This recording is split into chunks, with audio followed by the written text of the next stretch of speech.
Ok, vamos a abrir nuestras Biblias en Santiago capítulo 1. Santiago capítulo 1. Y esta mañana vamos a empezar una nueva serie de estudios. Vamos a ver todo el libro de Santiago y se va a llamar Contrastes. Este estudio se va a llamar Contrastes, madurando en Cristo.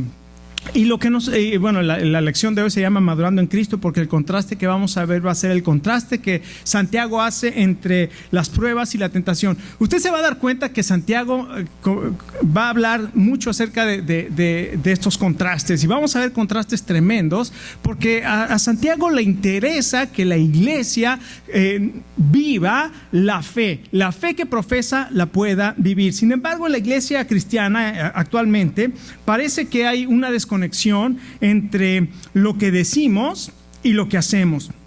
Algunos de los que se dicen cristianos parecen ignorar que la fe tiene un impacto directo en nuestra vida. Es decir, si yo creo que Jesucristo es el Señor, y si yo digo que soy cristiano porque creo que Jesucristo me salvó y me rescató y Él vino a pagar el precio, entonces tengo que vivir de una manera que muestre que yo creo lo que estoy diciendo. Ahora, la fe en Cristo entonces nos da identidad. La fe en Cristo es lo que somos. La fe en Cristo no es un manto que me pongo el domingo y vengo a la iglesia, salgo de la iglesia y me lo quito por todo el resto de la semana, y luego el domingo me vuelvo a poner mi manto de cristiano y vuelvo a venir a la iglesia. El libro de Santiago nos va a ayudar a que nosotros podamos hacer un diagnóstico de nuestra propia vida y que podamos ver si nosotros estamos viviendo la fe que profesamos tener. Un cristiano no es una persona que dice ser cristiano. Un cristiano no es una persona que va a la iglesia. Eso no es un cristiano, porque si no, yo sería hamburguesas, porque muchas veces he ido al McDonald's, pero no por ir al McDonald's soy hamburguesa, ¿verdad? Entonces, igual cuando camino en el taller de autos, ¿no? Cuando llevo mi auto, que hace tiempo que no lo llevo, por cierto, pero cuando llevo mi auto a un taller, no quiere decir que yo soy un carro, ¿verdad? Entonces, el caminar a un lugar, entrar a un lugar, no quiere decir que automáticamente me convierto en este caso en cristiano, en hamburguesa o en auto. Así es que un cristiano es una persona que ha tenido un encuentro personal con Jesucristo, que ha conocido a Cristo resucitado y que ha creído que Jesucristo, ha visto su condición. Cuando una persona se encuentra con Jesucristo, lo primero que pasa en su vida es que se da cuenta de su condición de pecado, se da cuenta que su condición, se da cuenta de su pecado y se da cuenta, le da vergüenza de estar delante de la presencia del Señor en esa condición. Y entonces, cuando reconoce esa condición y reconoce que Jesucristo fue a la cruz a pagar nuestros pecados para perdonarlos, esa persona en humildad se acerca y pide a Dios que le perdone, y pide misericordia a Dios y dice: Señor, perdona mis pecados, yo te confieso, yo creo que tú pagaste por ellos porque me amas y me quieres hacer una persona diferente. Y cuando esa persona confiesa y cree y realmente hay esa experiencia de encontrarse con el Señor, en ese momento pasa algo maravilloso que la Biblia llama el nuevo nacimiento. Esa persona nace de nuevo y el Espíritu de Dios viene a su vida y lo transforma, y dice la palabra de Dios: si alguno está en Cristo, es una nueva creación. Las cosas viejas pasaron y todas son hechas nuevas. Ahora, escuchen, cuando yo veo a algunos cristianos, lo que ponen en el Facebook, el lenguaje que utilizan en el Facebook y las cosas que promueven en el Facebook, me pregunto: ¿será lo que es un cristiano? ¿Sabrá lo que es un cristiano? Porque no hay diferencia. Si yo una persona del mundo y esa persona, yo no veo diferencia. Si ustedes se dan cuenta en mi Facebook, y ojalá que sean amigos de Facebook, vean todos lo que yo trato de hacer es promover el evangelio. Claro, pongo fotos de mi familia, cosas así, pero lo que más quiero hacer es promover el evangelio, que la gente sepa quién soy, qué hacemos. Pongo posts de aquí de la iglesia, cosas así, pero lo que una persona, el Señor Jesucristo dijo que de la abundancia del corazón, ¿qué? Habla la boca. Entonces nos tenemos que dar cuenta de nuestra situación, de nuestra condición. Y en el libro de Santiago, el Espíritu Santo nos muestra grandes contrastes donde se ve la evidencia de la fe en la vida diaria. Ahora escuchen, Santiago no va a hacer sugerencias. Es más, de los 108 versículos que tiene Santiago, más de la mitad, 54 versículos, tiene mandamientos directos, tiene mandamientos, es decir, son verbos en modo indicativo, o sea, son mandatos, son cosas que debemos hacer. Ahora, Santiago a Santiago no le interesan nuestras excusas de por qué no hacemos o por qué hacemos diferentes cosas para no vivir una vida cristiana abundante. A Santiago lo que le interesa es lo siguiente. Ahí hay una lista de cosas que a Santiago le interesa. En primer lugar, le interesa la práctica, no la teoría. Yo te puedo decir muchas cosas, pero a lo que a Santiago le interesa es ¿y cómo las haces? No me puedes decir muchas cosas, pero ¿cómo es la práctica? A Santiago le interesa la evidencia, no la emoción, no que levante mis manos el domingo en la alabanza y gloria a Dios y me ponga a llorar y hay muchas gentes que se caen, se tiran y muchas cosas, pero salen de la iglesia y se van a ver qué se toman y comienzan. A él no le interesa la emoción, le interesa la evidencia. A él le interesan los hechos, no las palabras. A él le interesan la producción. ¿Qué es lo que haces? No lo que dices, la profesión. Le interesa la dedicación, la demostración, no la declaración. Hay mucha gente que ahora dice, no, yo declaro esto y declaro aquello y declaro, y se la pasan declarando, pero no se pasan viviendo lo que declaran. Entonces no le interesa, a Santiago vamos a encontrar esto. A él le interesa nuestro deber, no nuestra doctrina. Claro, tenemos una doctrina sana y según yo sigo una doctrina sana, pero nuestro deber, cumplimos con nuestro deber que decimos que tenemos en nuestra doctrina, y también le interesa nuestro compromiso, no nuestra conveniencia. Para nosotros a veces, no, yo quiero hacer un compromiso, pero no me conviene, o no, yo no puedo hacer esto porque no, en este momento no tengo esto o aquello. Entonces a Santiago le interesa que realmente nos hagamos un diagnóstico y veamos si realmente estamos practicando la fe que decimos tener. Y hoy vamos a ver el contraste que hace Santiago, que tiene que ver con la prueba y la tentación. Y le voy a invitar que abra su Biblia en los primeros versos de Santiago, y dice así: Santiago, siervo de Dios y del Señor Jesucristo, a las 12 tribus que se hallan dispersas por el mundo, saludos.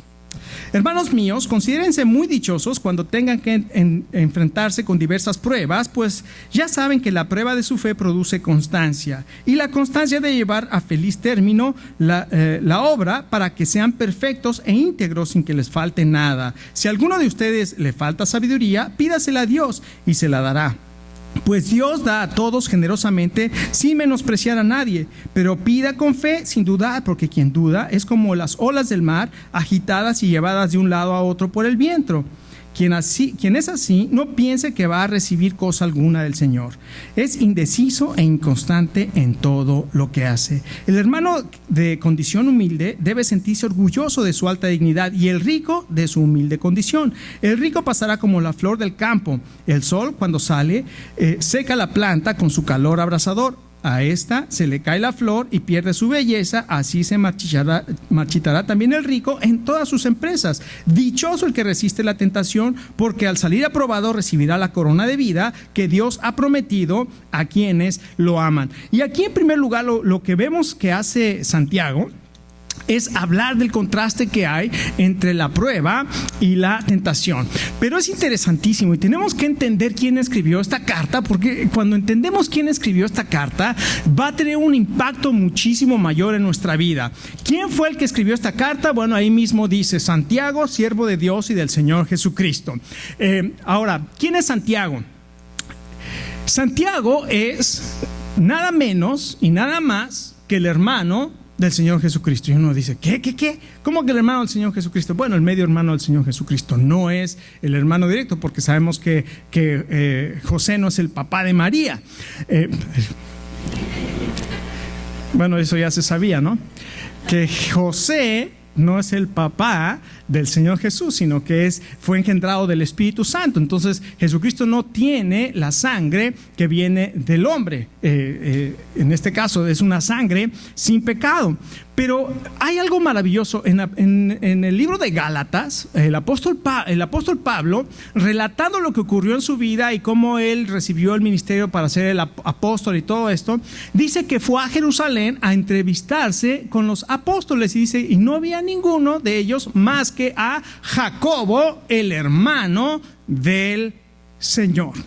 Y Jacobo entonces es el hermano, el medio hermano del Señor Jesucristo. Y sabemos en los evangelios, en Marcos 3 y en Mateo, que cuando la gente no creía en Jesucristo, cuando ellos venía y predicaba, sobre todo en Nazaret, llegaba al pueblo donde él creció y se crió, y llegaba y comenzaba a predicar, y las enseñanzas que traía, la gente decía, ¿no es este el hijo de José y María? ¿No están sus hermanos entre nosotros? ¿No es su hermano José y Jacobo y Judas y Simón? ¿No están aquí sus hermanas con nosotros? Entonces sabemos que Jacobo, el medio hermano del Señor Jesús. Ahora hay algo maravilloso también en Juan capítulo 7, nos dice que Jacobo y sus hermanos y su familia, en Marcos 3 nos dice algo también maravilloso.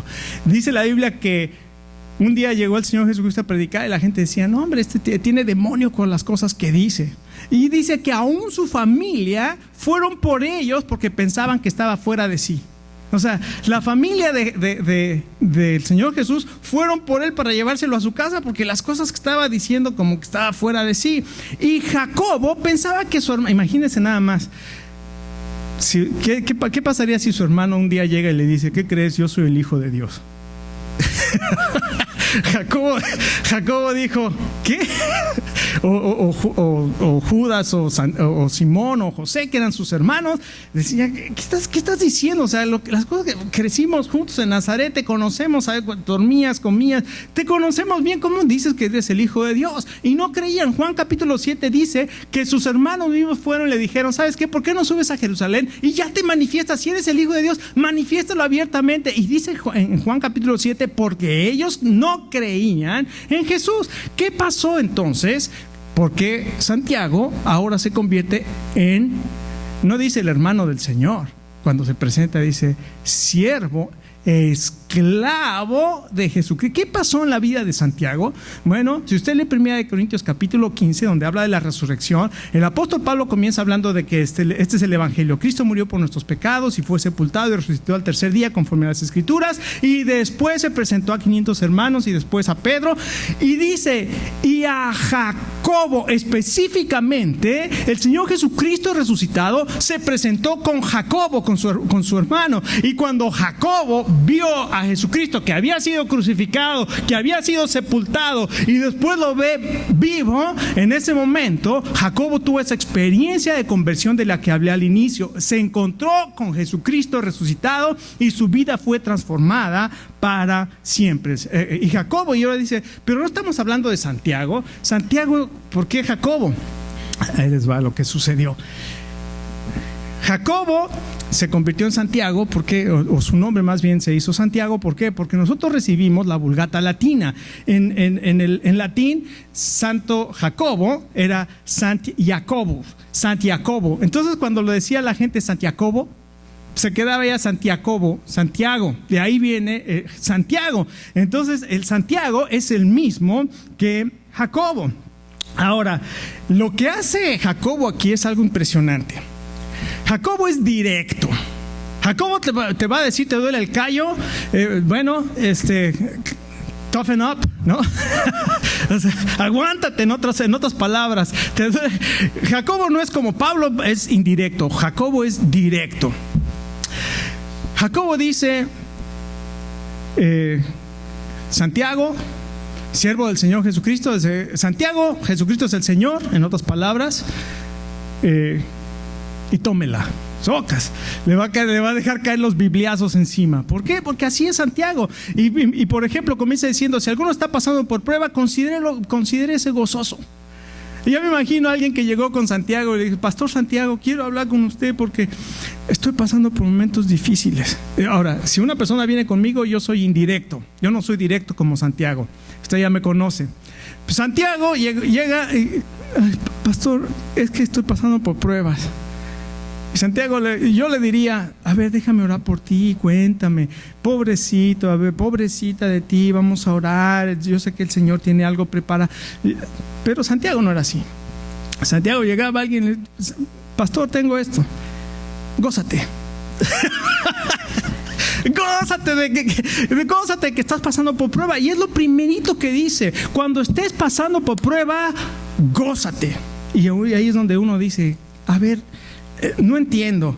No, más bien deberías, si fueras un buen pastor, me dirías: pobre de ti, me darías unas palmaditas en la espalda, me invitarías a un café para platicar conmigo, que te cuente mis penas, mis problemas, para que después tú yo ore por ti. Pero tú llegas y inmediatamente me avientas la prescripción. Gózate. ¿Por qué?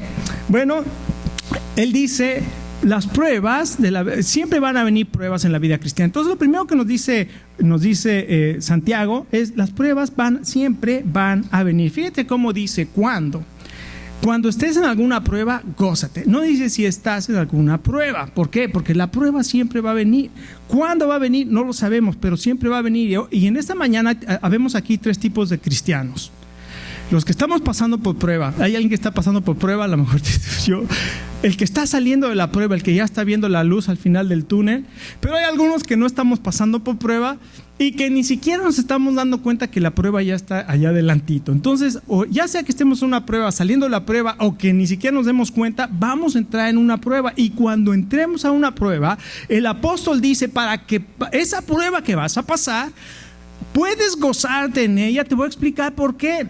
Porque es para tu provecho. Lo que va a suceder con esta prueba es que vas a madurar.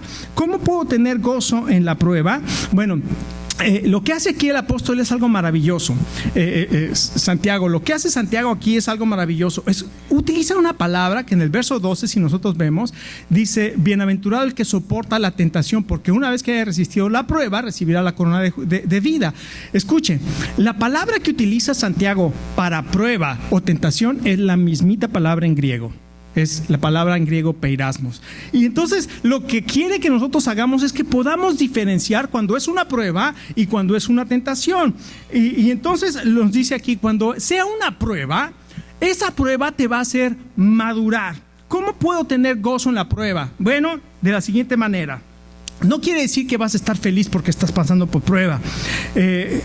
¿Por qué? Porque la felicidad depende de las circunstancias. El gozo depende de la persona, en este caso del Señor Jesucristo. Puedes tener gozo en la prueba cuando conoces el fin de esa prueba. Cuando sabes cuál es el propósito de esa prueba. Y a veces nosotros no sabemos cuál es el propósito de esa prueba. Pero cuando estés pasando por prueba, recuerda, Dios tiene un fin. Escucha, para poder ilustrar esto. Cuando una mujer está embarazada, va a tener un bebé y se pone feliz: ay, voy a ser mamá, y el papá se pone feliz y todo el mundo está feliz, que va a venir un bebé al mundo. Pero cuando llega el parto, nadie está feliz, ¿verdad? Me acuerdo el día que mi esposa comenzó con labores de parto, el primer hijo, y ahí vamos al hospital y ahí estoy yo, claro, siempre fue la mamá también, ¿no? Y ahí estoy yo agarrándole la mano y de repente me decía: vete. Y me sacaba del cuarto y yo, y luego ven. Y ya me acercaba y otra vez: vete. No me vuelves a tocar. Así son las mujeres, ¿no? ¿Por qué? Porque en ese momento estaba el dolor, pero ese dolor lo pueden soportar porque sabe que después de ese dolor viene el gozo maravilloso de tener a tu hijo, a tu hija en tus manos. Ese es el fruto. La Biblia dice: te puedes gozar no porque estás pasando por la prueba, sino por el resultado que va a venir de la prueba, porque te va a dar madurez. ¿Cómo puedes estar gozoso? Bueno, imagínate que estás viendo una película o que grabaste un partido de fútbol, por ejemplo. Grabaste un partido de fútbol que no lo pudiste ver, como el año pasado cuando fue el Mundial y estaba jugando México con Holanda, ¿verdad? Que lo vimos diferido. Aquí lo vimos diferido. Entonces, yo estaba comiéndome las uñas ahí, y México iba ganando 1-0, ay, comiéndome las uñas ahí, y luego fui para atrás al medio tiempo, en una de esas fui para atrás y allá estaban los jóvenes, y de repente yo llegué ahí feliz, ¿cómo ves? Va ganando México. Sí, pero no se va a quedar así. Porque ellos ya lo habían visto el resultado por internet. Entonces, ya me vine aquí para que me como las uñas, ya sé el resultado, ¿no? Así pasa, cuando nosotros sabemos el resultado, ya no viene esa misma angustia. Dios tiene control de todas las cosas y en este caso, Él nos va a llevar en medio de las pruebas y nosotros podemos estar seguros que Él nos va a guardar. Pero además dice, a veces estamos pasando por prueba y no sabemos por qué viene la prueba. Ahora, dice, bueno, y si alguno de ustedes no entiende por qué está pasando por prueba, pida a Dios sabiduría. Entonces lo que nos dice es, no solamente te ayuda a madurar, sino te ayuda a adquirir sabiduría. Y entonces comienzas a decir, Señor, ayúdame, necesito ser sabio. Y ahí Dios va a hacer una cosa maravillosa en tu vida, porque la sabiduría no es nada más el conocimiento, no es la inteligencia. La sabiduría es lo que sé de la palabra de Dios, lo pongo en práctica. Por eso Santiago no le interesa lo que sepas, sino lo que haces. ¿Sabes esto? Bueno, ahora hazlo. Y la sabiduría es lo siguiente. La Biblia dice, no te unas en yugo desigual con los incrédulos. Voy a hacer un negocio y en ese negocio estoy invitando a un socio. ¿El socio es cristiano? No. La Biblia dice, no te unas en yugo desigual con los incrédulos. ¿Quieres que haya problemas desde antes de que empiece? Ahí está. No, pero es que él tiene el capital. Bueno, se meten al negocio y sabemos lo que pasa. ¿Por qué? Porque la Biblia dice. Entonces te dice, si Dios dice esto y haces otra cosa, en cuestión de las ofrendas, por ejemplo, sé generoso, siembra con generosidad. No, pero es que Dios sabe que yo estoy ahorita en una situación. Bueno, siembra tu semillita y Dios no te va a poder dar conforme Él promete que da. Ahora, yo no estoy hablando aquí de que Dios es una caja mágica, ¿no? Que le echas un peso y te salen 1000. Yo no estoy diciendo de eso. Es lo que estoy diciendo, que creamos lo que la palabra de Dios dice. Y esa es la sabiduría. Si Dios dice eso, yo puedo confiar en que lo que dice es verdad y puedo actuar sobre de ello. Entonces, dice, si no sabes por qué vienen las pruebas, pide sabiduría y Él te va a dar abundantemente y sin reproche. Una de las cosas que Dios da abundantemente es sabiduría. Pero dice algo, pide con fe y no dudes. Y ahí es donde dice, pero pues es que yo no tengo mucha fe. Escucha, hay gente que no tenemos mucha fe, que nos falta la fe, sobre todo cuando estamos pasando por pruebas. ¿Se acuerdan de aquel hombre que vino con el Señor Jesús y le dijo, Señor Jesús, traje a mi hijo con tus discípulos y tú puedes hacer algo por él? El Señor Jesús se volteó y le dijo, ¿sí puedo? Claro que puedo. ¿Tú tienes fe? ¿Tú crees? Sí, Señor, pero ayuda a mi incredulidad. ¿Y qué hizo el Señor Jesús? Sanó al niño. Escucha, ¿no? Muchas veces somos así. Quiero creer, pero me hace falta la fe. Pídele al Señor. Dile, Señor, ayuda a mi incredulidad. Reconozco, quisiera tener la fe como el grano de mostaza, porque si tengo esa fe de grano de mostaza, le digo a un árbol, quítate de aquí, plántate en el mar y me va a obedecer. Si encuentro un monte, ahí le digo, quítate de en medio, me va a obedecer, porque eso dice tu palabra. Señor, pero a veces no tengo ni esa fe como el grano de mostaza. Señor, ayuda mi incredulidad. Y esas pruebas no solamente vienen, las pruebas son circunstancias que nosotros no tenemos control en ellas. Por ejemplo, pierdes el trabajo, tienes control perdiste el trabajo, una enfermedad, problemas económicos, son cosas que tú no tienes control en ellas. Pero tienes que diferenciar entre la prueba y la tentación, porque unas pruebas vienen de Dios, pero otras son el resultado de nuestras malas decisiones. Entonces, si llego enojado al trabajo, me dice el jefe algo y le respondo con una mala palabra y con malas actitudes, ¿qué cree que va a hacer el jefe? O te va a bajar las horas o te va a correr. Y luego te vas a quedar sin trabajo y luego va a decir, estoy pasando por prueba. No, escucha, ese es el resultado. Ese es el resultado de tu falta de sabiduría. Y esa es una tentación, caíste en la tentación y eso es lo que va a hablar. Pero una de las cosas que nosotros no tenemos control es de nuestra situación financiera y es lo que habla ahí. Dice, el hermano que es de humilde condición, gloríese en su exaltación, el rico en su humillación. No tienes control en cómo eres, pero sí tienes control en cómo te sientes. Cuando tú no tienes mucho dinero, dice la palabra de Dios, no envidies a los que sí tienen, no te pongas en contra de los que tienen, sino gloríate en tu exaltación, porque eres rico. En el Señor tú eres rico. En cambio el rico, dice, si eres rico, no creas que es por ti. Más bien, humíllate, porque si no vas a pasar como una flor de la hierba. Entonces aquí nos habla varias cosas de ellas. Después, ahora Santiago va a mostrar la diferencia entre la prueba y la tentación. Y dice, ya me brinqué una, señor, ya no tengo tiempo de todas maneras, ¿verdad?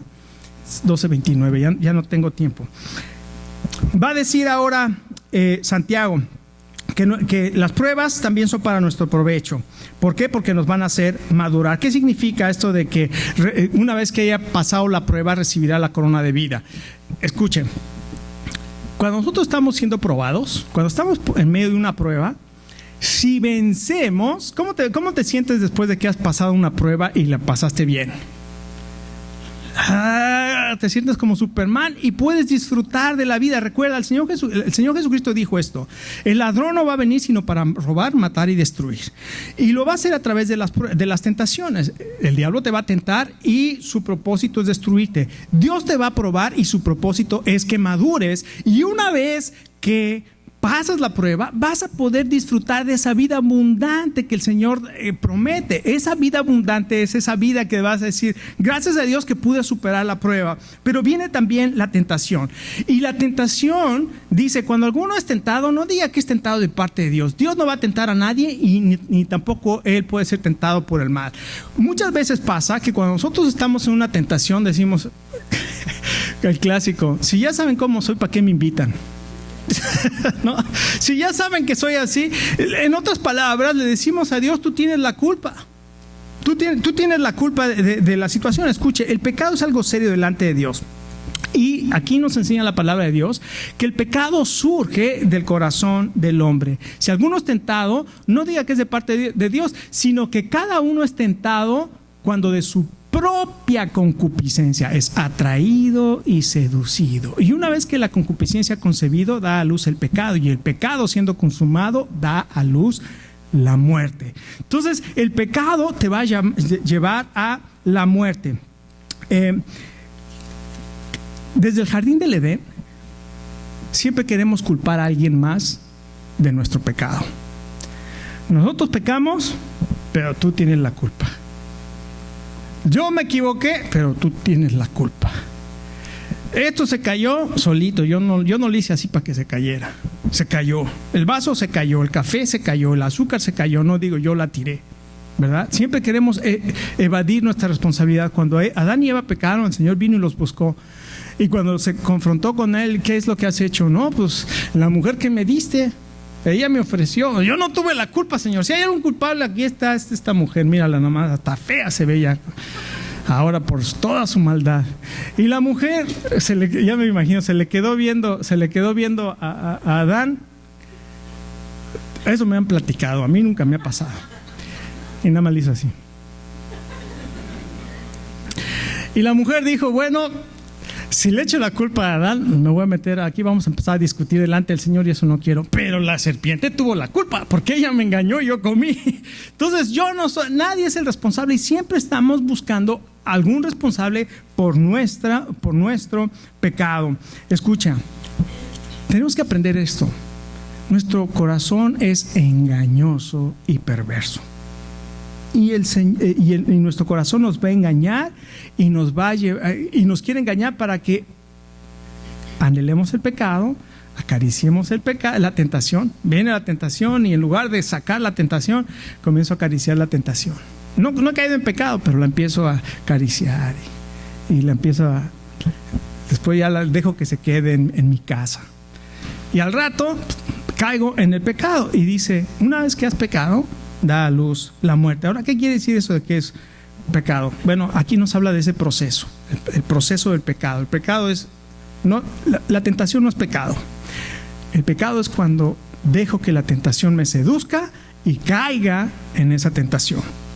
Ahora, el resultado es la muerte. ¿Por qué es la muerte? Porque va a matar tu carácter, va a matar tu credibilidad, va a matar la confianza que la gente pone en ti. Y aún a veces el pecado resulta en muerte física.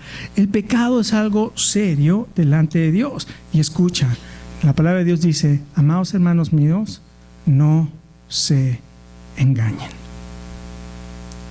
En otras palabras dice: examina tu corazón y no te engañes.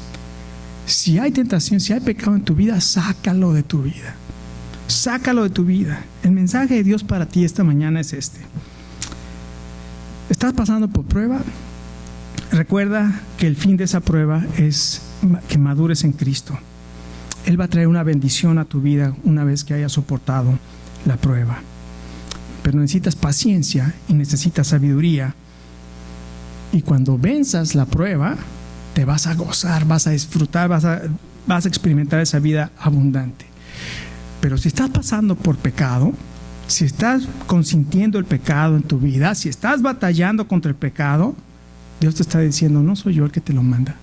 Tú estás permitiendo que tu corazón gobierne tu vida y tienes que sacar el pecado de tu vida. No consientas el pecado en tu vida, porque va a matar tu carácter, va a matar tu credibilidad, va a matar la confianza que la gente tiene en ti. Y finalmente, si tú no obedeces como hijo de Dios, inclusive hasta la muerte va a llegar. Vamos a orar esta mañana y le voy a pedir al grupo de alabanza que pase y vamos a terminar. Ya se nos hizo un poco tarde. Tal vez esta mañana tú estás pasando por pruebas, y yo estoy seguro que hay mucha gente que está pasando por prueba, otras que están saliendo de la prueba y otras que vamos a entrar a otra prueba. Pero escucha, gracias a Dios que esas pruebas son para nuestra madurez. El Señor no te va a dejar solo que la pases. El Señor va a poner su mano en ti y Él te va a ayudar a pasar por esa prueba. Lo único que te pide es que tú le pidas sabiduría y que creas. Y cuando pases la prueba te vas a llenar de gozo. Pero si no pasas la prueba, la vas a tener que tomar otra vez.